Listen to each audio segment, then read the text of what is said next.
I have a wonderful electronic invention I want you to see. It looks something like this. This is it, my 100th video on this channel. Hi, Ray here. I'm glad you could join me for this celebration. It's been a long and winding road, and there have been some bumps and potholes along the way. Since my photographic career has spanned more than 4 decades and included shooting everything from reportage to lingerie and snowblowers, urban and wilderness landscape, and when it comes to moving pictures, I've shot some cine film along the way. So some of that experience was transferable, but I'm learning as I go. I started this channel going on 6 years ago, or rather, Google started it for me sometime before I actually uploaded a video to it. It came into existence, I think, when they created a channel for everyone who had a profile. Was that when Google Plus was a thing? Anyway, I recall they were, at the time, demanding everyone use their real name. Another forgotten milestone on the fast-moving information highway.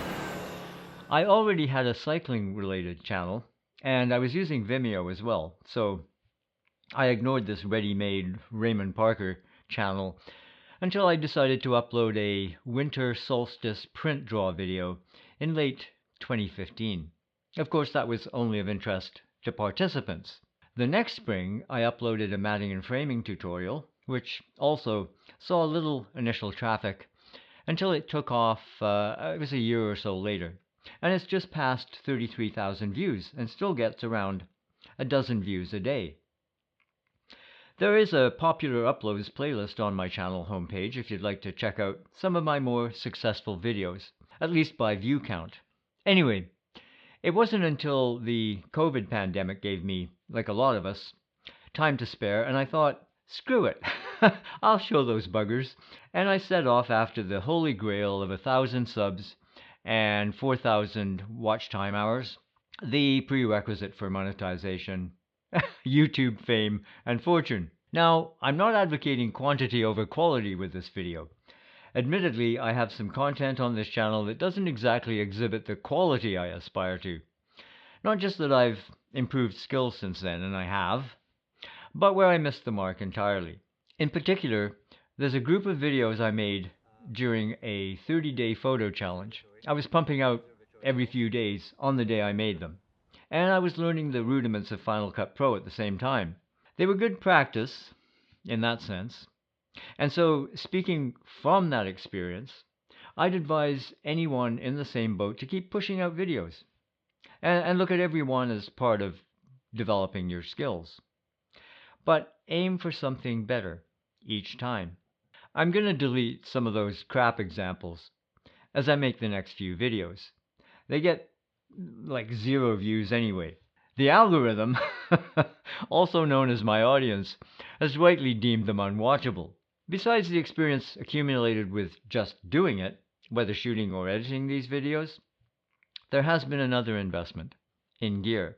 I've used a variety of equipment to make my videos along the way, with varying degrees of success or failure. My first digital video camera shot a whopping 480p, and there's been cell phones and GoPros, DSLRs, to my present Nikon Z mirrorless cameras and lenses. And when it comes to improving video IQ, as in image quality, and that all-important audio, there's no way around spending money. As one progresses, it makes sense to improve by investing in better lighting, cameras, etc.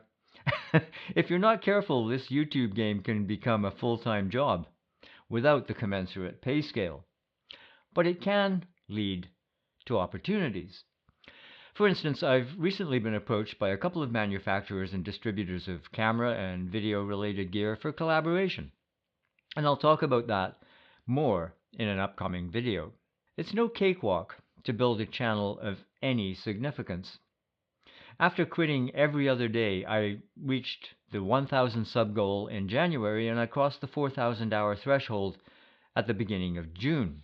They say consistency is important to building a community, and as you know, if you're a regular visitor, I'm anything but consistent. I am a perfectionist, though. Now, before nitpickers chime in, that doesn't mean I'm claiming I'm an expert videographer.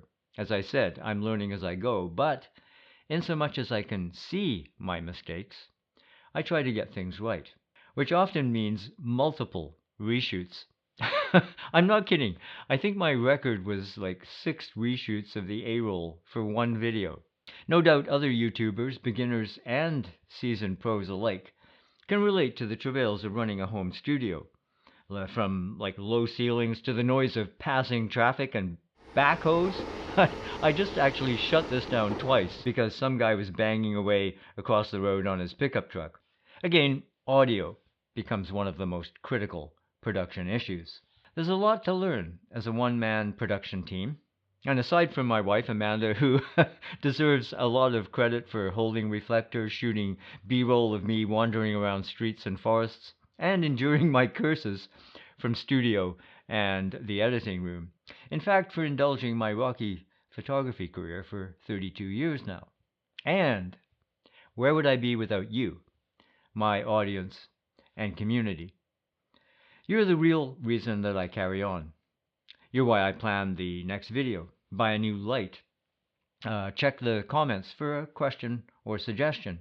And please do keep those coming. The civil and salutary ones anyway. Your input, it really is motivational.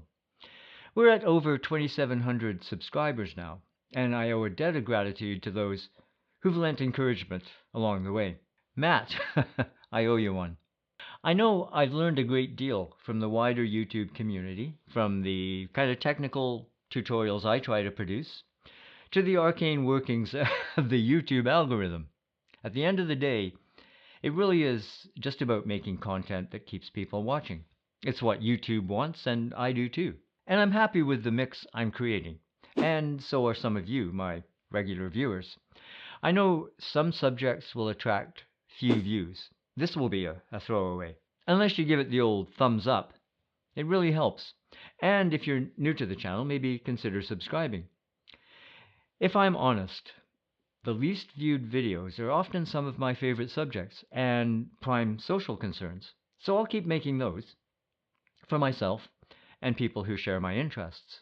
Have a look around in the archives. There's some content there that's worth dusting off. Verily, it is said by the YouTube gurus, forget about the algorithm, follow your audience. So, my friends, lead on. Where should we go next? Let me know in the comments below. In the meantime, take care of yourselves. Cheers. We'll see you later.